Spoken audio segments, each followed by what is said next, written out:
Assalamualaikum warahmatullahi wabarakatuh. Kembali lagi dengan saya, Nur Azimah Faiz Rusadi, peserta Latsar calon pegawai negeri sipil di ruang lingkup Kementerian Agraria dan Tata Ruang. Pada kesempatan kali ini, saya ingin menjelaskan mengenai analisis isu terkait dengan manajemen ASN, pelayanan publik, dan Whole of government. yang ada di lingkungan sekitar instansi saya. Langsung saja kita masuk ke dalam pembahasan analisis isu yang berkaitan dengan manajemen ASN, pelayanan publik, dan Whole of government. sebelum masuk ke sana, saya ingin menjelaskan mengenai apa itu manajemen ASN. Manajemen ASN adalah pengelolaan ASN untuk menghasilkan pegawai ASN yang profesional, memiliki nilai dasar, etika profesi, bebas dari intervensi politik, bersih dari praktik korupsi, kolusi, dan nepotisme. Manajemen ASN lebih menekankan kepada pengaturan profesi pegawai sehingga diharapkan agar selalu tersedia sumber daya aparatur sipil negara yang unggul selaras dengan perkembangan zaman. Dan dari penjelasan mengenai manajemen ASN, menurut saya terdapat dua identifikasi masalah yang ada di dalam instansi saya.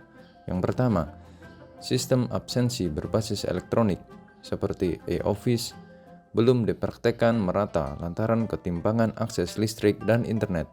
Yang kedua, menggunakan barang milik negara untuk kepentingan pribadi yang dilakukan oleh para pegawai. Dan yang selanjutnya kita masuk ke dalam pengertian pelayanan publik. Pelayanan publik adalah kegiatan atau rangkaian kegiatan dalam rangka pemenuhan kebutuhan pelayanan sesuai dengan peraturan perundang-undangan bagi setiap warga negara dan penduduk atas barang, jasa, dan atau pelayanan administrasi yang disediakan oleh penyelenggara pelayanan publik.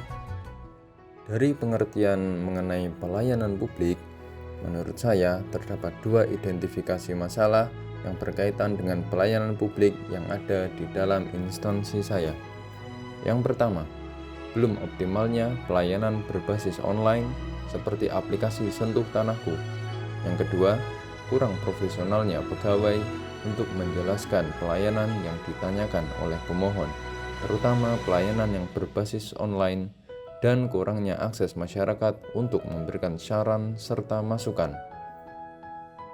Lalu yang ketiga, kita masuk ke dalam wall of government. Sebelum masuk ke dalam identifikasi masalah wall of government, terlebih dahulu saya akan menjelaskan mengenai apa itu wall of government.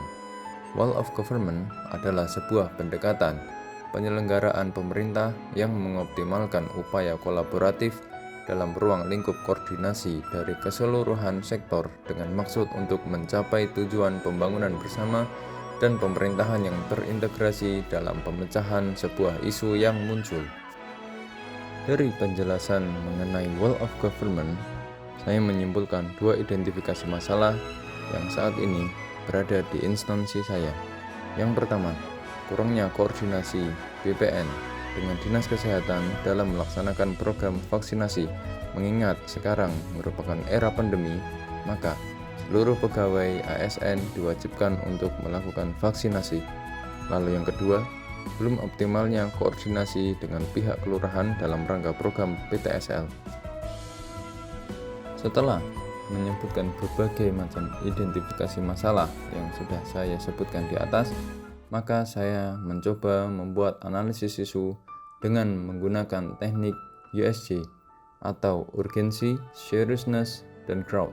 Untuk urutan pertama, menurut saya, permasalahan kurang profesionalnya pegawai untuk menjelaskan pelayanan yang ditanyakan oleh pemohon, terutama pelayanan yang berbasis online dan kurangnya akses masyarakat untuk memberikan saran serta masukan, masuk dalam urutan nomor pertama dengan skala prioritas urgensi 5, seriousness 4, dan crowd 5 dengan total 14 dan masuk dalam peringkat 1. Lalu, yang kedua, belum optimalnya pelayanan berbasis online seperti aplikasi Sentuh Tanahku yang mendapat nilai prioritas urgensi 5, seriousness 4, dan crowd 4 dengan total 13 dan berada di peringkat kedua. Lalu yang ketiga, sistem absensi berbasis elektronik seperti e-office sistem belum dipraktekkan merata lantaran ketimpangan akses listrik dan internet. Hal ini mendapat nilai prioritas urgensi 4, seriousness 4, dan growth 4 dengan total 12. Lalu yang keempat, menggunakan barang milik negara untuk kepentingan pribadi yang dilakukan oleh pegawai ASN dengan nilai prioritas urgensi 4, seriousness 4, dan growth 3 dengan total 11. Lalu yang kelima, belum optimalnya koordinasi dengan pihak kelurahan dalam rangka program PTSL yang mendapat nilai prioritas urgensi 4, seriousness 3, dan growth 3 dengan total 10. Sedangkan yang terakhir, kurangnya koordinasi BPN dengan Dinas Kesehatan dalam melaksanakan program vaksinasi dengan nilai prioritas urgensi 4, seriousness 3, dan growth 2. Dari beberapa isu yang telah disebutkan, dapat ditarik kesimpulan bahwa kurang profesionalnya pegawai untuk menjelaskan pelayanan yang ditanyakan oleh pemohon, terutama pelayanan yang berbasis online, dan kurangnya akses masyarakat untuk memberikan saran serta masukan memiliki nilai urgensi, seriousness, dan growth yang tertinggi. Menurut saya, dalam melaksanakan pelayanan kepada masyarakat, seharusnya pegawai harus mengerti segala hal mengenai apa saja pelayanan yang menjadi produk layanan di instansi tersebut, sehingga dalam melaksanakan pelayanan, masyarakat merasa terpuaskan dan akan berdampak pada nilai instansi di mata masyarakat. Dalam prakteknya, masih terdapat pegawai yang belum mengerti mengenai pelayanan apa saja yang dilakukan oleh instansinya sendiri, terutama dalam mengaplikasikan pelayanan online. Setelah menjelaskan mengenai analisis isu dengan teknik USG di atas, lalu timbul pertanyaan, apa dampak yang terjadi apabila isu tersebut tidak terselesaikan? Menurut saya, apabila hal tersebut tidak diselesaikan, tentu saja berdampak pada terhambatnya dalam melakukan pelayanan dan pandangan buruk dari masyarakat dalam melakukan pelayanan masyarakat, khususnya berkaitan dengan pelayanan pertanahan. Dari berbagai penjelasan di atas, maka saya mencoba memberikan rekomendasi penyelesaian terkait isu tersebut.